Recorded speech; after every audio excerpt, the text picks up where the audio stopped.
Hello and welcome to the Queen's Couch Podcast with our amazing host, Dr. Tanika Victoria. She curates a space for women where all women are encouraged to collaborate and do not collide. Join us on the couch tonight. Hello and welcome to the Queen's Couch. We are excited to have you with another episode with our amazing guest. If you are tuning in for the first time, make sure you click that like and subscribe button because we want you to be abreast of everything that we have going on the couch where our queens collaborate and we do not collide. I am so honored tonight to tell you about our special guest. Our special guest tonight is none other than Ms. Karen R. Jenkins. She is the president and CEO of KRJ Consulting, an organizational growth and human capital consulting firm. She specializes in people by transforming leaders, integrating culture, and building organization capacity. With over 30 years of experience, Karen is a recognized leader, speaker, author, and leadership consultant. She's equipping professionals in both the federal and corporate space. And so we welcome tonight none other than Miss Karen R. Jenkins. Welcome to the couch tonight. How are you? I am doing well. Thank you for inviting me. Tell our guests a little bit about you. I've read some of your bio, but tell us, who is Miss Karen R. Jenkins? Well, I'm Karen Jenkins. I am born and raised in Columbia, South Carolina, all my life. Uh, Went to the University of South Carolina. I had the opportunity to work part time at a bank while I was attending school, and within 13 months, I got a full time job there and switched from full time school to part time, and then worked full time. So it took me about 7.5 years to graduate, but by the time I finished, I was assistant vice president at the bank. uh, Knew I was going to just retire at the bank, very committed. And, that was my plan, but God had other plans. And I ended up, they told me they wanted me on the team, but they were going to move my job to Charlotte. And I don't do Charlotte traffic. So I said, okay, Lord, if I'm supposed to be here, let me stay here. If I'm supposed to go to Charlotte, let me go there. And another door opened, and I went to work for a mortgage company called RBMG. And again, my plan was to stay and work with them until I retired. Stayed with them for 11 years, and I got laid off in January of 2007. Didn't read the tea leaves, so looked at some job opportunities.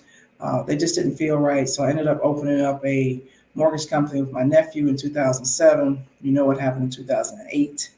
Um, we closed that business, and then I actually opened up my current business, current KRJ Consulting, to be a service provider for a nonprofit in Charleston. They were supporting the entire state of South Carolina to support those families that were facing foreclosure. I'm a certified mortgage banker, and they wanted me, but they didn't want my mortgage company. So I created this company to be a service provider for them.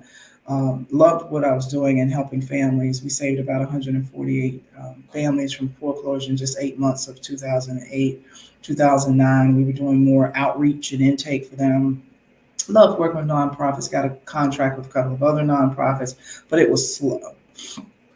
Once that project was over, it would take a while for us to get another one issued. So I rebranded in 2012 and said, well, what is it that I do? What are my gifts? How do I leverage my experience? And I decided to go with management consulting, training, and development.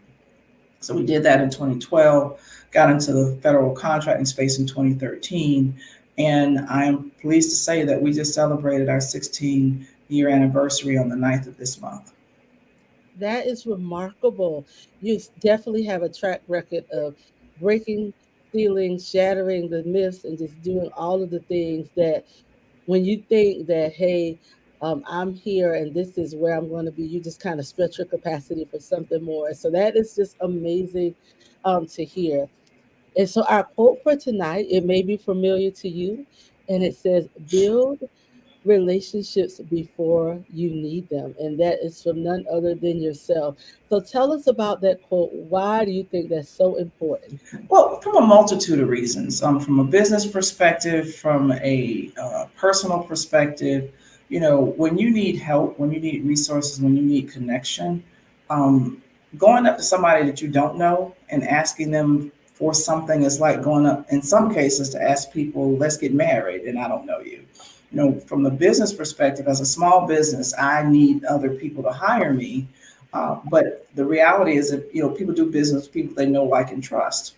Well, if they don't know me, how can they like me and how can they trust me? When you talk about teaming opportunities in businesses, teaming is like a marriage. So I can't just walk up to a stranger and say, hey, look, hire me or team with me because you don't know me. So you have to go out and start building those relationships so that people can get to know you and you can get to know them. And some of the people you meet and you get to know, very quickly you can go, that's not anybody that I really want to, deal with. But then there are others, it's like, this is pure, gold, or this is a diamond here. So I'm going to keep this person by my side. Same thing with your personal life. There's certain things that you might need or resources that you might need to know about. Well, when you go out and you meet people, and when I meet people, it's not from a what can they do for me. It's more so what I can do for them. And what I found is that, and I share this with people all the time. One of my mentors tells me that, servant leadership and giving back to the community is all about your civil rent, you paying your dues for being here.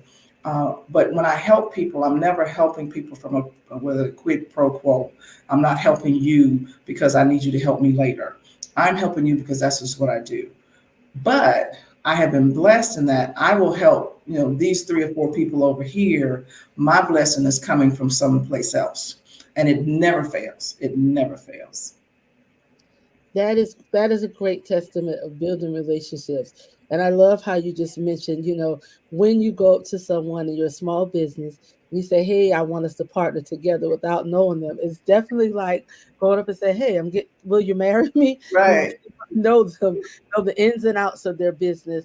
And so that kind of leads me into a question to help our women on this podcast. How do you help women navigate their challenges in business and leadership? Because those relationships are important in your business, but definitely in the corporate space as you want to have a great culture at work. So how do you do that? So, the reality is it's still a man's world, right? It's still a man's world. And what I have demonstrated and tried to do is that I have to build relationships with women just as much as I have to build relationships with men. And that's important. But when you talk about women, you have to demonstrate for them because we don't have a lot of examples of successful women in high places, right? We have women that are mothers or teachers and workers, and they're very important. I'm not downgrading that.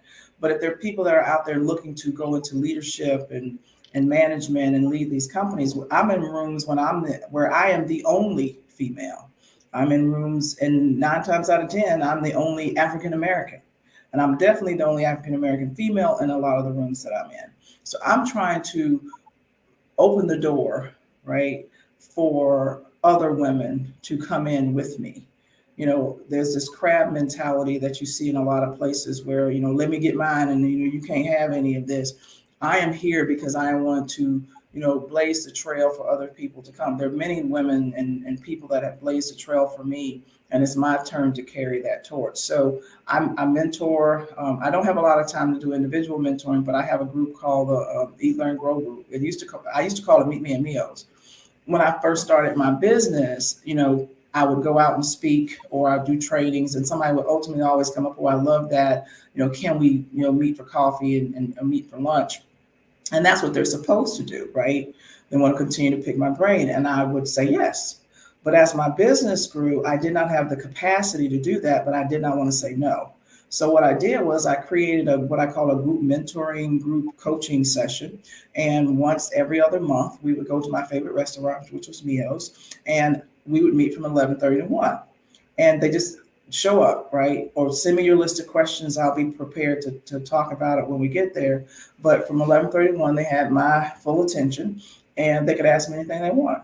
And the only cost to them was they pay for lunch. And we still in the process of doing that as part of our give back to support our women in our community. That is just a great testimony. Just kind of organically involved your coaching and your mentoring. And so that's just amazing. I see sometimes, people are working really hard to start coaching business and to grow their coaching business.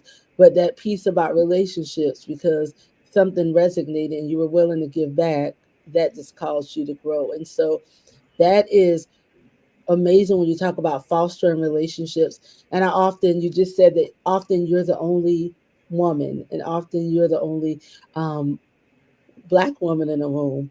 And so, how do you foster that culture of equity in business to as you're opening the door? How do you leverage that? So the reality is, people talk a lot about when there's racism, and there is, without a doubt. However, everybody out there that's different from me is not a racist, but they don't know me, right? So if the only thing that people have to measure if they don't know me is what they see on television, what they see in social media, and they're measuring by that, then it's unfair because unfortunately the media is not going to put out, the successful person. They're not going to put out the people that are well educated. They're always putting out the people that are in trouble and doing things that they shouldn't. So when I meet people, when I walk into that room, I want people to judge me as me, an individual, a human having a human being, just coming in, and you either like me or dislike me because of who I am, not because of my gender, not because of my race. And I found that to be very effective because, you know, there are a lot of insecure people out in the world and men in that category. And when you go up and you meet people and you talk to them and you meet them where they are, um, I have built some really good relationships with, you know, white men, Asian men, orange men, purple men, green, everything, and women as well, because I meet people where they are and I expect that they would do that to me. Now, is everybody for me? No. There are rooms that I go into, and there's certain people that we connect, and they don't look anything like me. We go to lunch, we have coffee. I find out about them, they learn about me. I mean, I'm not giving all my business, right? But there's, general conversations that we can have. And I got people on rotation, right? If we don't meet every month, we might meet every 3 months, right? But we're in connection with each other and we genuinely like each other. So that's the relationship part, right? So these are people that if they call me today and say, Karen, can you do whatever? Then I'm like, yeah, sure. Whatever I can do to help you. And they don't look anything like me. And although I have a problem with asking people for help, right? I know that there's certain people that I've met that don't look anything like me. That if I were to call them and say, hey, look, I need so and so, they would do it. So again, it's back to that relationship building. It's about individual, the same way you meet somebody at a barbecue and hey, y'all, develop a relationship because you did something, hey, let me tell you about this sale, or you said, hey, this is some information that you might need to know. It's about being of value to people, right? And it's something as simple as just letting them know how much you care. I love that. I love that you said sometimes those who you connect with don't look like you. And I have this saying, and I tell people that all skin folk are not your kinfolk. You got to find your Exactly. tribe. You got to find the individuals who are really in your corner. And sometimes Yes. they don't look like you. Right. Uh, they don't even have the same background as you, but those are your kinfolk, really. Yep. Exactly. And you can learn, I don't want to be in a room full of me.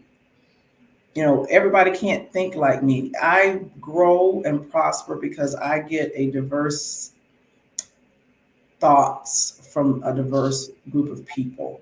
There's certain things that I've never thought about, but guess what? I bring a diverse set of thoughts to them too, and they get to see things from my perspective, and I do it in a respectful way.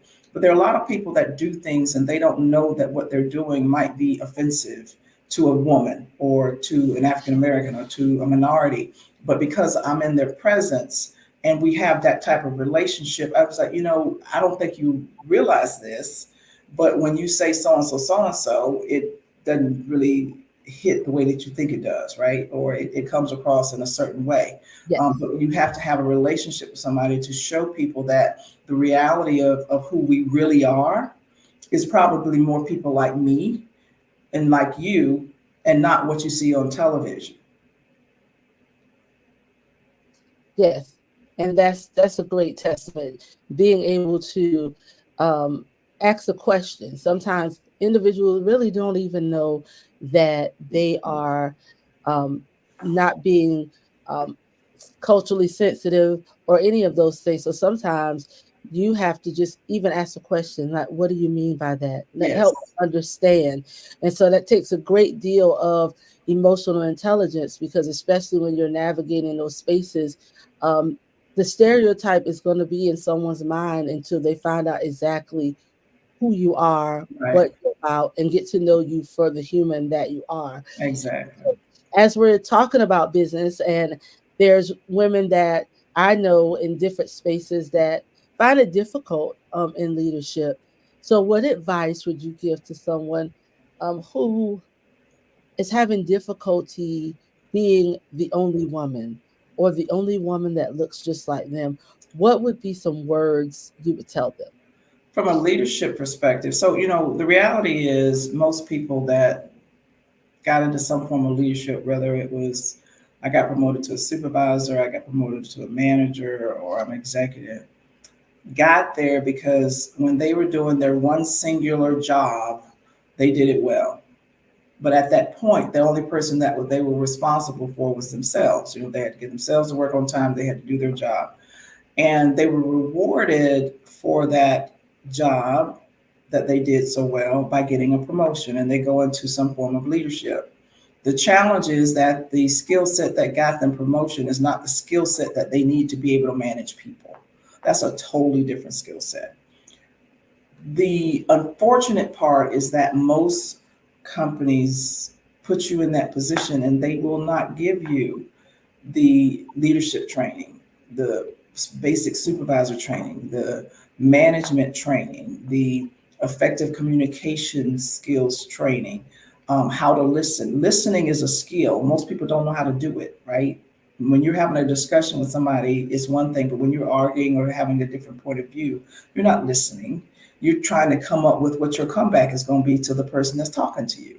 So listening is an action word that people have to be taught. So for me, I'm a lifelong learner. I'm always reading or attending conferences to sharpen my toolkit, right? So I want to be in a position where I'm learning effective ways of communication. I am increasing my emotional intelligence. I am learning how to deal with people. And when you understand the differences in people, and we are so different, if you look at the DISC assessment, for example, you have people that are D's, I's, C's, and S's, and all of them come at you a different way. Some of them are warm and friendly, and some of them are matter of fact, right? And some of them, they won't move an inch until you prove to them, hey, this is what it is, and you got to show facts behind it. So when you start understanding the different types of personalities, and that's not a race thing, that's not a gender thing. We all fall somewhere within that. You have to learn how to deal with that person and meet them where they are. If this is the type of person, and let's talk communication. Some people learn and listen better or communicate better when they see it. Mhm. Some people do better when they hear it, right? Some people do better when they can touch it. So you have to know kinesthetically, auditory, or what is that person's preference in communication. And maybe you might have to use a combination of all of it. And then when you communicate with someone, it's what you heard, what you said, and that goes through this room of biases and thoughts and how you live and how you were raised to their room of how their thoughts and their biases and how they were raised, and then is what they hear. So effective communication says that I'm going to give you some information, but I'm going to ask you to tell me what you heard, because what I said and what you heard probably are two different things.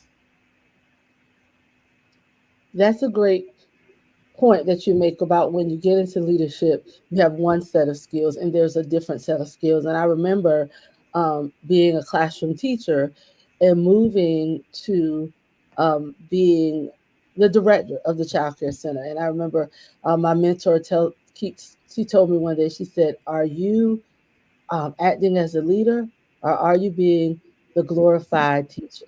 Mm-hmm. And so I But two had to, different skill sets because you were managing a classroom and the management of children, the management of that classroom is not the same skill set that you need to manage that staff.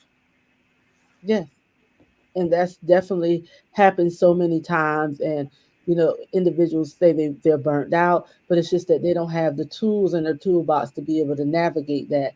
And so it's amazing that you have a company that helps individuals navigate, how am I going to be a great leader, and how am I going to get the tools in my toolbox to navigate that, because that's not an easy task. People will say they're born leaders, and I always tell people leaders are made, because you have to get the skill set that you need, and the staff you have at one place. You may have a great staff, you may love that staff, and you've gotten to know each one of them. But when you move somewhere else, it starts all over again. Right. You have to dig in and not even use the same techniques for that staff. You just got to build that relationship. And so that is amazing to be able to help someone with the skill that is really needed, because that sometimes is the downfall of leaders. They don't have the skills. They're able to do their job in one area, but when they cross and get that promotion, they're trying to use those same skills, those same weapons. They're using a fork when they need a knife and maybe a fork for Right. Right. it. They need a pancake flipper. Yes, that is definitely. So how do you balance it all? Tell me, what do you do for yourself to I was listening to a podcast today, and they were talking about expanding your schedule and maximizing your time. And so it was really interesting, because when you think about expanding your schedule, sometimes people think about putting more things on their schedule. But in this conversation, they were talking about expanding your schedule for moments just for you. Yes. And I So was I think that's very important. Um, I took on the role of the chair of the Columbia Chamber, and one of the ways that, and I'm doing in this role for a year, but one of the ways that I expanded my schedule was I used to be Johnny on the spot. Somebody called me and they wanted to meet with me. It's like, okay, yeah, fine, let's meet. Let's meet this week, right? I am now booking out to probably June. So one of the ways that I had to expand was I had to start prioritizing and stop making myself so available to everybody on their time. They had to fit into my time. The one thing I'll tell you is that I believe in work life balance, right? But there is no such thing as balance. So years ago, prior to, I guess they still have it on the radios in the car. So we used to have those synthesizers, right? And you had the treble and the bass and some other little things. And one knob was here, and one was here, and one was here, and one was here. And that's life, right? So everything is not going to be up here at the same time. Everything is not going to be here at the same time. There are going to be priorities that have to be made. So one minute you're focusing on this part of your life, and this one is down here. You're not dropping it by any means, but this one might have a little more on it, and then later on it might be this. So it's really about understanding how to leverage your life. I will always say that I put my family first, period, no in the discussion. But I am flexible enough in my job that I can do my job anywhere. I'm blessed in that. I don't mind, my kids were little, we had quiet time for dinner, no phones, we ate together. That was a requirement. We got them, homework done. And once they got in the bed, if I need to go back to work after that, then that was fine. But I was not going to sacrifice my children and my family for what I was doing. I had a daughter who played AAU basketball and volleyball, and I'm proud to say that I only missed one game. And that was because I was out of town and she was playing a weekend tournament. I missed the Friday game, but I was there for Saturday and Sunday. That was important to me because I knew it was important to her. So, I am flexible enough that I can ensure that the stuff that I need to get done gets done. If I have to do stuff ahead of time, to make sure that I'm planning it out, that I'm able to go and do certain things, then that's what I'm going to do. But I also have to take care of me, and I was that guilty person. I didn't take care. I decided to take care of me because, they say you got to take care of yourself. And then they say, well, how do you do that? And you say, you got to go to the gym and sweat and run 10 miles and exercise. That's not fun. I'm just saying. But you got to do it because you got to take care of yourself. So, maybe that wasn't my priority. And I'm a very sedentary lifestyle just because of my job. So I don't say just because of my job, but get up in the morning, go to the office, sit in the chair. Get up, go to lunch, meet somebody sitting in the chair. Get back in the car, I'm sitting in the car. Get back to the office, I'm sitting at the desk. Go home, sit down and eating dinner. After I'm eating dinner, I'm probably sitting down doing some more work. After I'm doing some more work, I'm probably pray and meditate. Then I'm gonna get in the bed. Then I'm laying. So there was no, activity there. So I had to be intentional with my time. Lord, when COVID came and I wasn't even leaving the house to go to work, it was out of the bed into my office. And that's what, and that was all of 7 steps. And that was where I sat. It was 2 o'clock and I forgot to eat. I had coffee, but I hadn't eaten. And then later on, it was 7 o'clock and I'm still sitting there. So I ended up having to put a timer on my phone to say, no, stop. It's time to eat. It's time to stop for lunch. It's 6 o'clock. We're not doing it anymore. It'll be there tomorrow. But setting those priorities. I hired a personal trainer. I was like, look, I don't care what you're doing or where you're at. You have to come to me. I'm not coming to you. I don't have time, and I know I won't. So we set up a little gym in my office, and he comes to me, Tuesday, Thursday mornings, and I don't like it. I don't like getting up out of bed a little early to go meet with him early in the morning before I start. But guess what? I feel so good after it's over. And then I met a massage lady, and she's also mobile, and I'm calling her once a month to say, look, I got a knot in my shoulder. Can you come with me? So yeah, I'm caring for myself. I'm finally at a point where, I have to make time for me. And it's not always just about the gym getting beat down part. It's about, look, I got my nails done. Time to go get them done again. I get a pedicure every now and again. But these are my little things that it's my time. I meditate. I love meditation. I love having my quiet time with God. Those are my times. I do not do news, and I'm very limited on television because I am tired of shoot 'em up, bang bang, kill 'em. Just vulgarity, cursing, and all. It's too catabolic for me, and I can't have peace that way. So I pick and choose now what I watch, if anything, and I would prefer to spend time with my family, just hang out, than to sit there and watch the news over and over and over and over and over again, listen to the foolishness. That is wonderful. Being intentional about yourself is very important. And I love what you said about balance. And I tell people all the time, I used to be like, I want to find balance. And it's impossible. You just have to find fulfillment in the moments. And sometimes some things are getting 10% and some things are getting 20 and some things are getting 80. But at the same time, no one can get the same amount Right, your time. It's impossible. It's like multitasking. right. You really can't do that. That's just not possible. You need to focus on certain things. And so I'm glad that you say that because sometimes I always call it high powered women who've achieved so much. Sometimes one of um, I call it their toxic traits that they take care of everything and everyone Everything else except themselves. for themselves. And we did a podcast and people always make this saying about, you know, um, black doesn't crack and we look young. I said, but on the inside, because sometimes we internalize, we don't Yes, really go to therapy, we don't really have outlets. We're cracking on the inside you're because right. You're right. and the things that we're not saying are showing up in our body. You're so right. You're so right. So we have to take care of ourselves. Yes, we have to take care of ourselves. And you talked about being a mother. And so I usually on this show, as we wind down, I always ask some fun questions. So growing up, what was your favorite thing to do? Oh gosh. I don't know. It depends on which age. So I'll tell you a story. So um, I heard this thing years ago, and it said that if you wanted to see what a child would be successful at or what they wanted to do, you go back and look and see what did they do as far as playing. I think it's from 8 to 10. Hmm. And I used to play office. The times when I wasn't outside riding bikes and hanging out with my cousin, my thing to do by myself was play office. I got my daddy's old briefcase that he threw out. I used to get my mom's bills after she paid them, and all the stuff she threw out. I used to get a little memo pad, and I had a stapler. That's all I remember.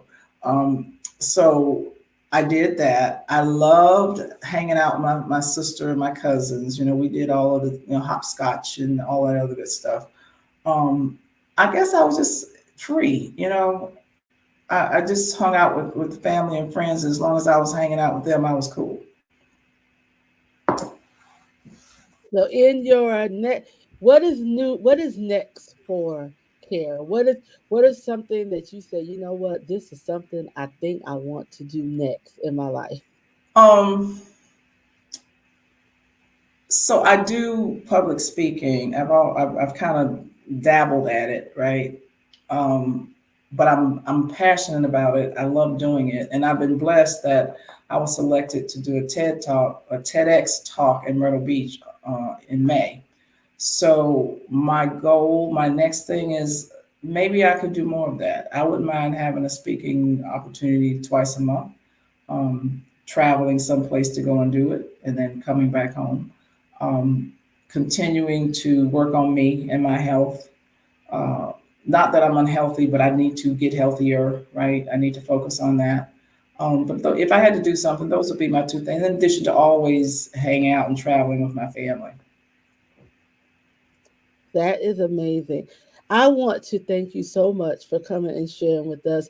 Um, I was on your LinkedIn page and you talked about this one thing, and it's called leveraging your synergy. And so, if you could tell someone how can they leverage their synergy before we close tonight, what would you tell them? So let me explain it first. So I'm an energy person, and I believe that we're all responsible for the energy that we bring into the room. And what that means is sometimes we get in subconscious mode and we carrying this negative energy because something bad happened to us and we stumped our toe or whatever. And we don't realize that that's by reverberating our surroundings. And when we meet people, that's what they're feeling. So people can feel bad around you because you came in a bad mood or you came in a bad place. But we have to check ourselves and be conscious of the energy that we're carrying. The gift is, and this is where the synergy comes in. If I can be aware of my energy and the energy that I'm carrying, and I can leverage that with your energy, and we do that together, there's absolutely nothing that we can't accomplish.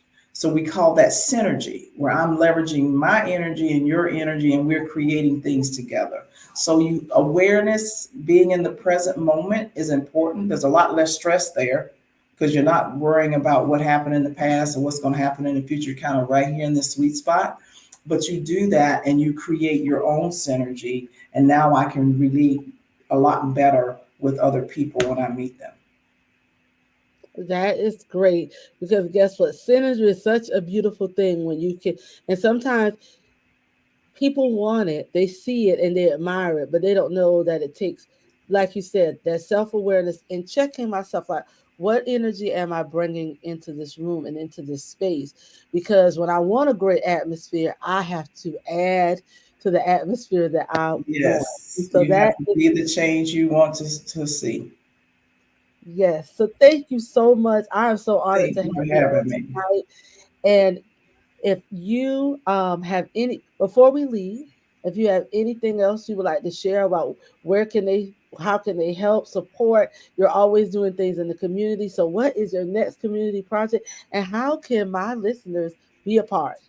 Well, we're always open to having people join our Synergy Leadership community. You can go out to our website, krjconsulting.com, go to contact us, and there's a link there for you to sign up. We have a monthly newsletter.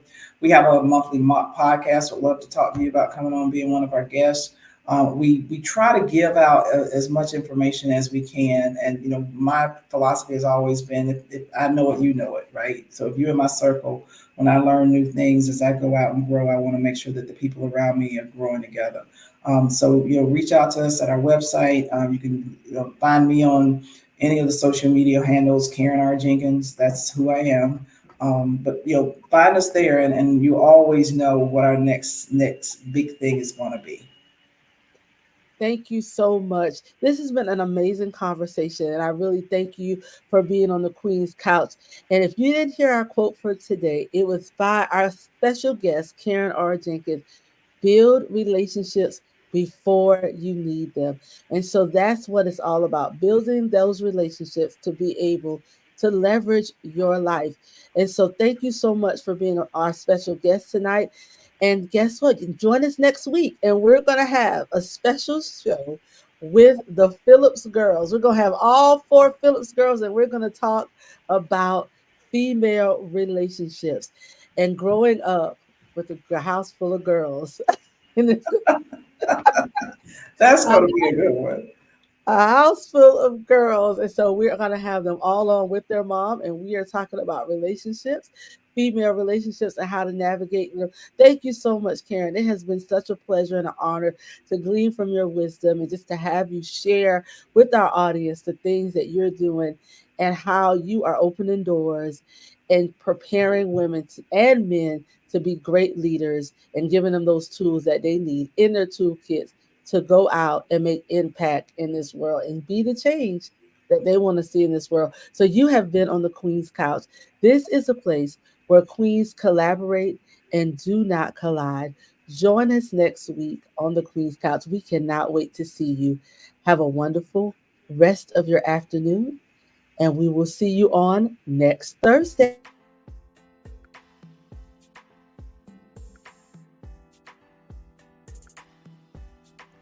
Hello and welcome to the Queen's Couch podcast with our amazing host, Dr. Tanika Victoria. She curates a space for women where all women are encouraged to collaborate and do not collide. Join us on the couch tonight.